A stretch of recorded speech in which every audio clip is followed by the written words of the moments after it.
সকলকেই স্বাগতম।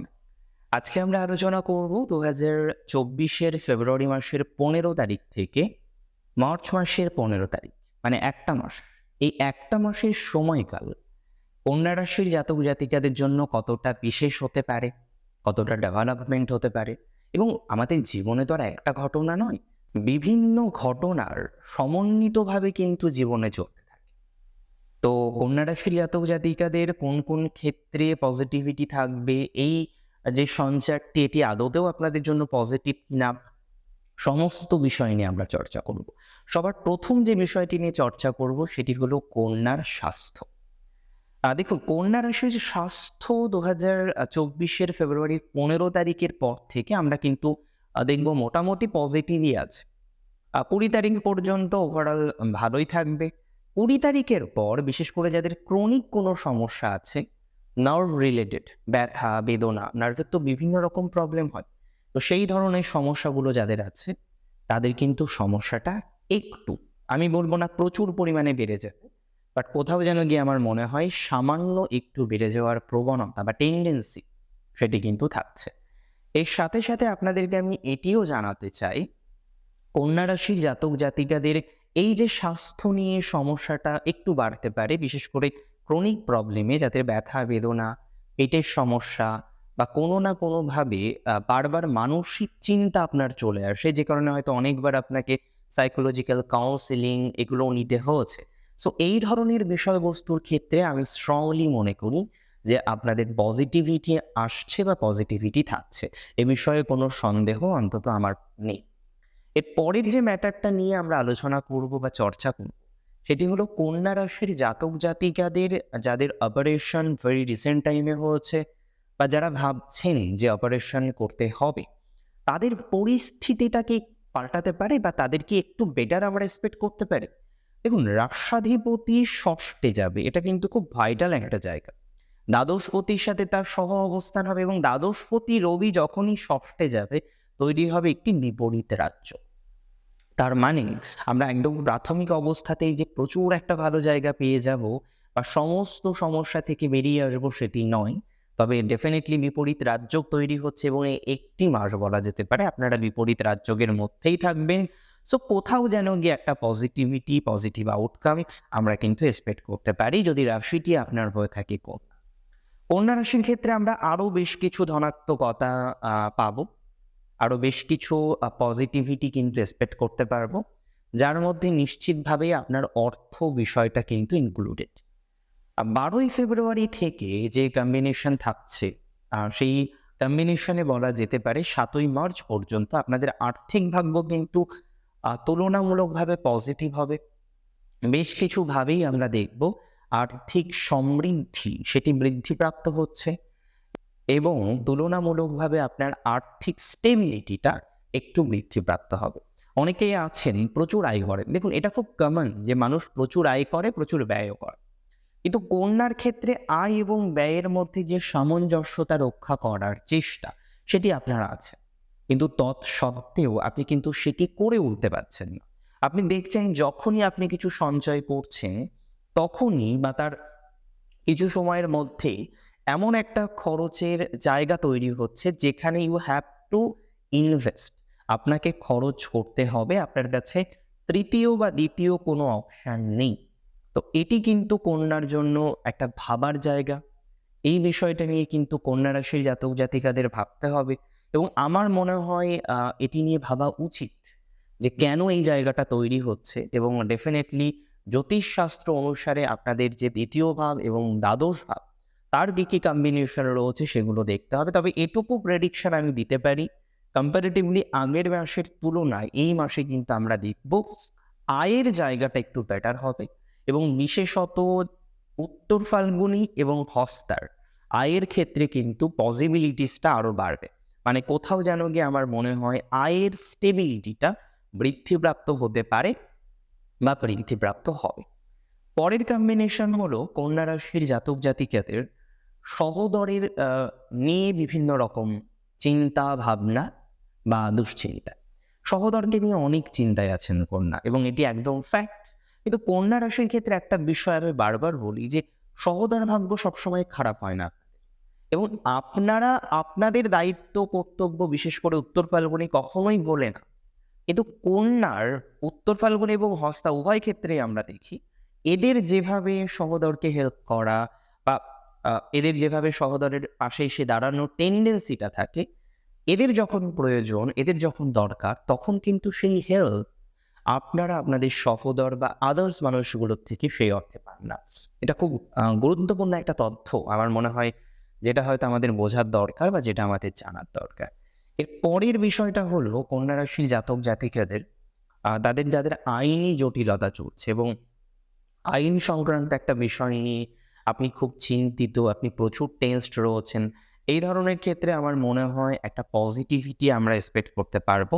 একটা পজিটিভ আউটকামের সম্ভাবনা প্রভূত পরিমাণে থাকছে এবং এটি নিশ্চিতভাবে আপনাদের জন্য ঋণাত্মক নয়। So we can expect that আপনারা একটা পজিটিভ জায়গা কিন্তু পাবেন। তবে কন্যার এডুকেশনাল জায়গাটা নিয়ে যে ধরনের আপাতত সিচুয়েশন, সেখানে অনেকেই যেন এমন একটা পরিস্থিতির মধ্যে রয়েছেন যেখানে আপনি না পরিস্থিতি থেকে বেরোতে পারছেন, না পরিস্থিতিটাকে সামলে নিতে পারছেন। পরিস্থিতিটা কেমন? আপনি নিটের জন্য পড়াশোনা করছেন, গত বছর আপনার পার্সেন্টেজ খুব ভালো আসেনি, আপনি হয়তো গভর্নমেন্ট বা আপনার ইপ্সিত কলেজে চান্স পাননি বা আপনি চান্স পান, আপনি ডিসিশন নিলেন এবং এক প্রকার মনের জোরেই ডিসিশন নিলেন, না এবার আমাকে কমপ্লিট করতে হবে। এবং এই সিদ্ধান্ত হয়তো শুধু নিটের জন্য নয়, অনেকে গেটের জন্যও নিয়েছেন, অনেকে ক্যাটের জন্য নিয়েছেন, অনেকে সিএলএটির জন্য নিয়েছেন, অনেকে এনসিএইচএমসিটির জেডবলইর জন্য নিয়েছেন, অনেকে জেডবলইর জন্য নিয়েছেন, জি অ্যাডভান্স মের জন্য জি অ্যাডভান্স বা মেন্সের জন্য নিয়েছেন, এগুলো হয়েছে। কিন্তু আপনি দেখলেন যে হ্যাঁ, প্রিপারেশন ঠিকঠাকই চলছিল, বাট মাঝে এমন কিছু অপ্রীতিকর ঘটনা ঘটলো, আপনি খুব কনফিউজড হয়ে গেলেন যে এই পরিস্থিতি থেকে আদতেও কি বেরোনো সম্ভব, বা যে ধরনের সিচুয়েশনটা আপনার চলছে সেই সিচুয়েশনটাকে কি আদতেও আপনি কন্ট্রোল করতে পারবেন। এটা নিয়ে কিন্তু আপনার কন্ট্রাডিকশন, চিন্তা, দুর্ভাবনা ইত্যাদি জায়গা অনেকটা বেশি। আমি স্ট্রংলি বিশ্বাস করি, আমার স্ট্রংলি মনে হয় আপনাদের এই জায়গা থেকে অন্তত পক্ষে কিছু ধনাত্মক ভাইবস আসার মতো অবকাশ সেটি কিন্তু আমরা পাবো এবং এটি নেগেটিভ হবে বলে আমার মনে হয় না। এবং অন্তত অনেক ক্ষেত্রে আশা ভরসার জায়গা আছে। এই সময়েও যদি কোনো এক্সামিনেশন থাকে, হয়তো অনেক এক্সামিনেশনই এই মুহূর্তে নয়, মে মাসে আছে নিট, বা প্রত্যেকটা এক্সামিনেশনের নির্দিষ্ট কিছু শিডিউল আছে, বাট যদি কোনো এক্সামিনেশন এই সময়ে থাকে সেটা আমরা বেটার এক্সপেক্ট করতে পারি। দ্বিতীয় যে বিষয়টা আরো গুরুত্বপূর্ণ, সেটা হলো কম্পিটিটিভ এক্সামিনেশনের জন্য যারা পড়ছে, মানে এক কথায় চাকরির পরীক্ষার জন্য যারা পড়ছেন, তাদের কন্ডিশনটা কেমন হতে পারে। যারা চাকরির পরীক্ষার জন্য পড়ছেন, পড়াশোনা করছেন, আমার মনে হয়, আমি স্ট্রংলি মনে করি তাদের কিন্তু পজিটিভিটিটা বাড়তে চলেছে। মানে চাকরির পরীক্ষার জন্য যারা প্রায় জীবন মরণ দিয়ে পড়ছেন, এবং কন্যার কিন্তু পড়ার কথা বলতে হয় না। আপনার সন্তানের কন্যা রাশি, আপনি খেয়াল করে দেখুন, ওকে পড়ার কথা খুব একটা যে বলতে হয় তা নয়, ওর নিজের একটা ইচ্ছা আছে, ও পড়তে চায়। এবার দেখুন, সবার তো আর মেরিট একরকম হয় না, বা সবার প্রচেষ্টাও একরকম হয় না, বা প্রচেষ্টায় ভিন্ন ফল আমরা প্রায়শই দেখি। একই বাড়িতে দুটো ছাত্র, একজন প্রথম আর একজনের হয়তো রোল 25, এই ঘটনা আমরা বহুবার দেখেছি এবং এটা প্র্যাকটিক্যাল, এটা আমরা ঘটতে দেখি। কিন্তু যে জায়গাটা ইম্পর্টেন্ট বলে আমার মনে হয়, সেটা হলো কন্যা রাশির জাতক জাতিকাদের, তাদের এই যে এডুকেশনের প্রতি এন্থু রয়েছে, তারা পড়ছে, কিন্তু সেইভাবে যে ফল করা, একটা ভালো ফল করবে, সেটা আপনারা দেখছেন যে আপনার সন্তান করে উঠছে না। সে পরীক্ষা দিচ্ছে, মোটামুটি স্যাটিসফাইড, সে বলছে যে বাবা মা আমি পরীক্ষায় 90-এর মধ্যে বা 100-এর মধ্যে পরীক্ষা দিয়েছে, 95 পাবো। আপনি পরীক্ষার রেজাল্ট দেখলেন, সে পেল 75। দেখুন, পরীক্ষা ভালো দিয়ে কম রেজাল্ট হয়, এটা অনেকের ক্ষেত্রে হয়। এটার জন্য শুধুমাত্র রাশিচক্রের দোষ দেওয়ার দরকার নেই। কিন্তু কন্যার ক্ষেত্রে এই যে ডিফারেন্সটা, এটা অনেকটা বেশি। ভাবছে 95 পাবো, পেল 75। ভাবছে 71 পাবে, পেল হচ্ছে 50। তো এই যে কন্ট্রাডিকশনটা, এই যে ফ্লাকচুয়েশনের জায়গাটা, এটা অনেকটা বেশি আছে কন্যার, যে কারণে আমার মনে হয় এটাকে একটু ভাবার প্রয়োজন রয়েছে। আচ্ছা, এবার এই মাসে কি এটা থেকে কিছুটা ওভারকাম করা যেতে পারে? দেখুন, অনেক এক্সামিনেশন রয়েছে, বোর্ড এক্সামিনেশন রয়েছে আইসিএসসির, বা কাউন্সিলের এক্সামিনেশন রয়েছে ওয়েস্ট বেঙ্গল বোর্ডের 12th-এর। সো কিছু এক্সামিনেশন আমরা বেটার এক্সপেক্ট করতে পারি। এটা নিয়ে কোনো কন্ট্রাডিকশন, দুশ্চিন্তা, দুর্ভাবনা দরকার নেই। হোয়াট নেক্সট, এর পরের কম্বিনেশনটা কি হতে পারে সেটাই হচ্ছে এখন দেখার। আচ্ছা, এর পরের যে বিষয়টা নিয়ে আমরা আলোচনা করব সেটা হলো রিলেশনশিপ। কন্যার রিলেশনশিপ দেখুন, খারাপ এটা তো আমি বলব না। যে এই মুহূর্তে একেবারে ডিটোরিয়েট করে গিয়েছে, খারাপ চলছে, আগের থেকেও আরো খারাপ পরিস্থিতি তৈরি হচ্ছে। No, I don't think so. উপরন্তু আমি মনে করি এই জায়গাটা, এই বিষয়টা আরো পজিটিভ হবে। কন্যা রাশির এই জায়গাটা কিন্তু আরো ধনাত্মক হবে বলে সেটা আমরা এক্সপেক্ট করতে পারি, বা আমাদের এক্সপেকটেশনের মধ্যে এটা আমরা ওই কন্যার ক্ষেত্রে আমরা দেখব অনেকেই রয়েছেন যারা রিলেশনশিপে ছিলেন বিগত দিনে এবং কোনো একটা কারণবশত রিলেশনশিপটা ভেঙে গিয়েছে। ভেরি কমন, যেতেই পারে ভেঙে। অনেকের রিলেশনশিপে মাসে 5 বার রিলেশনশিপ ভেঙে যায়, তো ঠিক আছে। কিন্তু কন্যার ক্ষেত্রে যেটা হলো, রিলেশনশিপটা ভাঙার পর বিশেষ করে হস্তা এবং চিত্রার আপনি দেখছেন কোনোভাবেই রিলেশনশিপটা ঠিক করা যাচ্ছে না। আপনি অনেকবার চেষ্টা করছেন, বিভিন্ন রকমভাবে চেষ্টা করছেন, বাট কোনো না কোনোভাবে সেই জায়গাটা কিন্তু ফুলফিলমেন্ট হচ্ছে না। এটা একটা ভাবার জায়গা, এটা একটা অত্যাধিক জানার জায়গা বা ভাবার জায়গা বা বোঝার জায়গা যে কন্যার এই ধরনের একটা সিচুয়েশন তৈরি হচ্ছে বারংবার।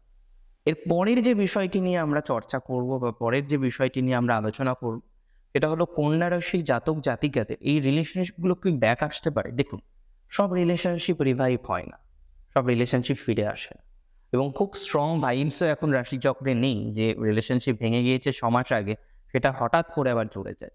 বাট হ্যাঁ, রিসেন্টলি ভেঙেছে 1 মাসের মধ্যে, 1.5 মাসের মধ্যে, এবং যেটা নিয়ে আপনি খুব অরিড। এই ধরনের যে রিলেশনশিপসগুলো রয়েছে সেগুলো কিন্তু কিছুটা পজিটিভ হতে পারে, আর সেগুলোর পজিটিভিটি বৃদ্ধির সম্ভাবনাটা আমরা কিন্তু অনেকাংশে লক্ষ্য করতে পারছি। ওই কন্যা রাশির জাতক জাতিকাদের এর পরের যে ম্যাটারটা নিয়ে আমরা এবার একটু চর্চা করব, সেটি ডেফিনেটলি আপনাদের এডুকেশন, এবং সেটা ফরেন এডুকেশনের পজিটিভিটিস আছে, কিছুটা ডেভেলপমেন্ট আমরা পাবো। আর কিছু রিলেশনশিপে যদি যে সয় সে রয় এই ধারণাটা রাখতে পারেন তাহলে আমার মনে হয় টিকে যায়। রইল হচ্ছে কর্মজীবন। প্রথমে আসি সেলফ প্রফেশনে। কন্যার সেলফ প্রফেশনের জায়গা তুলনামূলকভাবে ভালো। আপনি সেবামূলক প্রফেশনে থাকুন, আপনি এনজিওর সাথে যুক্ত থাকুন, আপনি টিচার, আপনি যুক্ত রয়েছেন বিভিন্ন ধরনের অর্গানাইজেশনের সাথে, আপনি যুক্ত রয়েছেন মূলত বিভিন্ন ধরনের মার্কেটিংয়ের সাথে, আপনি যুক্ত রয়েছেন কনসালটেশনের সাথে, প্রচুর পজিটিভ যাবে। আমি বলছি এই সময়কালটা আপনাদের ভালো যাবে, ভালো যেতে বাধ্য। কিন্তু সন্দেহটা অন্য জায়গায়। সন্দেহটা কোথায়? সেটা হলো, অনেকেই আছেন সেলফ প্রফেশনে, কিন্তু বিগত কিছুদিন ধরে আপনি দেখছেন বিভিন্ন রকম কন্ট্রাডিকশন আসছে, বিভিন্ন বাধা আপনাকে ফেস করতে হচ্ছে। আই স্ট্রংলি বিলিভ দ্যাট আপনার এই যে বাধাগুলো রয়েছে, এই সমস্যাগুলো রয়েছে, এগুলো কিন্তু অনেকটা সঠিক হবে এবং অনেকটাই ঠিক হয়ে যাওয়ার মতো অবকাশ আমরা কিন্তু লক্ষ্য করতে পারবো যদি আপনার রাশিটি হয়ে থাকে কি রাশি? কন্যা রাশি। মানে কন্যার এই জায়গাটা নিয়ে খুব ভয় পাওয়ার কোনো দরকার নেই। প্রফেশনাল জায়গাটা আমি বলছি এনহান্স করবে। ইভেন যারা মেকআপ আর্টিস্ট রয়েছেন, বিউটিশিয়ানস রয়েছেন, সিঙ্গিং, ড্যান্সিং, রিসাইটেশন ইত্যাদি ম্যাটারের সাথে যারা যুক্ত রয়েছেন, অসম্ভব ভাব। এবার অসম্ভব মানে কি? ছিল 9 হয়ে যাবে 90? এটা কি প্র্যাকটিক্যাল? কখনোই নয়। ছিল 9, হয়তো সেটা 15 হলো। গত মাসে স্টুডেন্টস ছিল না, এখন হয়তো 10টা স্টুডেন্টস নতুন আসলো। তো এই যে সিনারিওটা, আপনি সাইকোলজি কাউন্সেলিং করেন, আপনি সাইকিয়াট্রিস্ট, কোথাও যেন গিয়ে আপনার ক্লায়েন্টেল কমে যাচ্ছে, সেই জায়গাটা কিছুটা রেকটিফাই হলো বা রিকভার হলো, এরকম একটা সম্ভাবনা কিন্তু আমরা স্ট্রংলি দেখতে পারবো। কিন্তু প্রশ্নটা হচ্ছে, যারা চাকরি করে তাদের কি ভালো জায়গা আসবে? যারা চাকরি করেন জায়গাটা ভালো, এনহান্সমেন্টের জায়গা লক্ষ্য করতে পারছে, এবং আমি স্ট্রংলি বিলিভ করি যারা চাকরি করেন তাদের গ্রোথের জায়গা দেখতে পারবো, তাদের অগ্রগতি, বিভিন্ন ধরনের সিচুয়েশনের জায়গা স্ট্রংলি আসতে চলেছে, এবং বর্তমানে চাকরিতে যুক্ত রয়েছেন, নতুন চাকরির চেষ্টা করছেন, তাদের পজিটিভ। আবার যারা চাকরি করেন না, ফ্রেশার রয়েছেন, অনেকে বলেন দাদা আপনি বেকারদের নিয়ে কথা বলেন না কেন? দেখুন, যারা ফ্রেশার রয়েছেন তাদের চাকরির জায়গা তৈরি হচ্ছে, এটা কিন্তু মানতে হবে। ইভেন যারা গভর্নমেন্ট জবের জন্য ট্রাই করছেন, প্রচেষ্টা করছেন, তাদের ক্ষেত্রেও কিন্তু আমরা একটা পজিটিভিটি লক্ষ্য করতে পারবো। অর্থাৎ এক্ষেত্রে আমরা একটা ভালো কিছু পজিটিভ আউটকাম জবের দিক থেকে, নতুন জব প্রাপ্তির দিক থেকে এটা কিন্তু এক্সপেক্ট করতে পারি। অনেকে আইটিতে আছেন, অনেকে কর্পোরেট ওয়ার্ল্ডে আছেন, এমএনসির সাথে কানেক্টেড রয়েছেন, কিন্তু কোথাও যেন গিয়ে আপনার একটা পরিবর্তন দরকার। সো এই ধরনের পরিবর্তনের এক্সপেকটেশন আমরা রাখতে পারি। আমি মনে করি এই ধরনের পরিবর্তনের সম্ভাবনা স্ট্রংলি আছে। এবং আপাতত যে কন্ডিশন আপনার আছে, এই যে সমসাময়িক সময় বলছি, এতে কিন্তু অফার পাবেন, সুযোগ সুবিধা আসবে। অনেকে বেঞ্চে আছেন, খুব টেনশনে আছেন, কি হতে পারে, কি হবে। এই ধরনের ক্ষেত্রে আমরা একটা পজিটিভিটি লক্ষ্য করতে পারছি। যারা বিজনেস করছেন, দেখুন বিজনেসের জায়গাটা কি বলুন তো, রাহু সপ্তমে আছে, তো মধ্যম প্রকৃতির চলবে। খুব যে পজিটিভিটি ইমিডিয়েট বেসিসে হয়ে যাবে তা যেমন নয়, অতিরিক্ত নেগেটিভিটি চলে আসবে সেটাও কিন্তু মনে হচ্ছে না। ওভারঅল চলবে ম্যাটারটা। আমার মনে হয় নতুন কিছু বিষয়ের সাথে এনগেজমেন্ট আপনাকে কিছু ধনাত্মক ফলাফল দিতে পারে। অনেকে মেডিসিনের সাথে কানেক্টেড হতে চাইছেন, অনেকে যুক্ত হতে চাইছেন পারফিউম, কসমেটিক্স ইত্যাদির সাথে, তাদের একটু পজিটিভিটি আমরা এক্সপেক্ট করতে পারি। ওভারঅল যারা যুক্ত রয়েছেন বিভিন্ন ধরনের সেলিং এর সাথে, লাইক জুয়েলারি সেলিং হতে পারে, বুটিক্স হতে পারে, তাদেরও কিছুটা পজিটিভিটি এক্সপেক্ট করা যেতে পারে। দেখুন একটা কথা আপনাকে বলি, কন্যা রাশির জাতক জাতিকাদের ওভারঅল ধনাত্মকতা যে নেই সেটি নয়, ধনাত্মকতার জায়গা আছে, পজিটিভিটির জায়গা নিশ্চিতভাবে আমরা পাবো বা লক্ষ্য করতে পারি। কিন্তু মূলত যারা অতিরিক্ত মূলধন লগ্নি করেছেন, অলরেডি করে ফেলেছেন এবং তারপরে ভাবছেন যে কিভাবে সেটাকে রিকভার করা যায়, আদতেও সেটাকে রিকভার করা যাবে কিনা, যদি রিকভার করা যায় কিভাবে রিকভার করা যেতে পারে, এই ধরনের যারা প্রশ্নের মুখবর্তী বারবার দাঁড় হতে হচ্ছে আপনাদেরকে, আমি স্ট্রংলি মনে করি এই জায়গাটা কিন্তু পজিটিভ হবে বা পজিটিভ হওয়ার সম্ভাবনাটা অনেকটা বেশি মাত্রায় থাকছে। চলুন এর পরের বিষয়টা নিয়ে আমরা আলোচনা করি, এবং এখানে আমরা আলোচনা করব কন্যা রাশির জাতক জাতিকাদের যারা ব্যবসা করছেন অন্য কারোর নামে, কিন্তু ব্যবসা করছেন আপনার নামে। এবং এখানে আপনারা যেটা ভুল করেন, আপনি ব্যবসা করছেন কিন্তু নামটা আছে অন্য কারোর, এবং আপনি আপনার জন্মছক অনুসারে ব্যবসাটা করছেন। হ্যাঁ, ভালো করে ভাবনা চিন্তা করুন, সেটা কি আদতেও খুব বেশি পারমিসেবল হতে পারে? এটা নিয়ে একটু ভাবার প্রয়োজনীয়তা রয়েছে। অর্থাৎ যার নামে ব্যবসা, তার জন্মছক অনুসারে যেটা বেটার হয়, এবং ডেফিনেটলি আপনিও এঙ্গেজ, তো আপনারও কম্প্যাটেবিলিটি দরকার। দুটোকে কম্বাইন্ড করে কম্প্যাটেবিলিটি দেখে যে বিজনেসটা তৈরি করা উচিত, সেটা করলে অনেকটা বেটার রেজাল্ট হবে। রাজনীতির সাথে যারা যুক্ত রয়েছেন, কিছুটা পজিটিভিটি এক্সপেক্ট করা যেতে পারে। যারা যুক্ত রয়েছেন যে কোনো ধরনের ম্যারিটাল লাইফের প্রবলেমের সাথে, এবং বিশেষ করে ডিভোর্স কেস চলছে, বিভিন্ন রকম জটিলতা হঠাৎ করে চলে এসেছে, অনেকদিন সেপারেশনে আছেন, ডিভোর্স কেস চলছে কিন্তু ডিভোর্স হচ্ছে না, দেখুন এই মুহূর্তে ডিভোর্স হওয়ার স্ট্রং পসিবিলিটিস নেই। বিষয়টা আরেকটু এগোবে বলে আমার মনে হয়। এবং যারা নতুন নতুন ভাবছেন কি করব কি করব না, আমি বলবো অন্তত এই সময়টা একটু থেমে যেতে, সেটা কিন্তু বেটার রেজাল্ট দিতে পারে। আজকের অনুষ্ঠানে আমি বিভিন্ন রকম বিষয় নিয়ে আলোচনা করলাম। কেমন লাগলো আজকের অনুষ্ঠান আমাকে জানাবেন কমেন্টের মাধ্যমে। আর প্রচুর প্রচুর প্রচুর ভালো থাকুন আপনারা প্রত্যেকে। এখানেই শেষ করছি আজকে। জয় শ্রী গণেশ।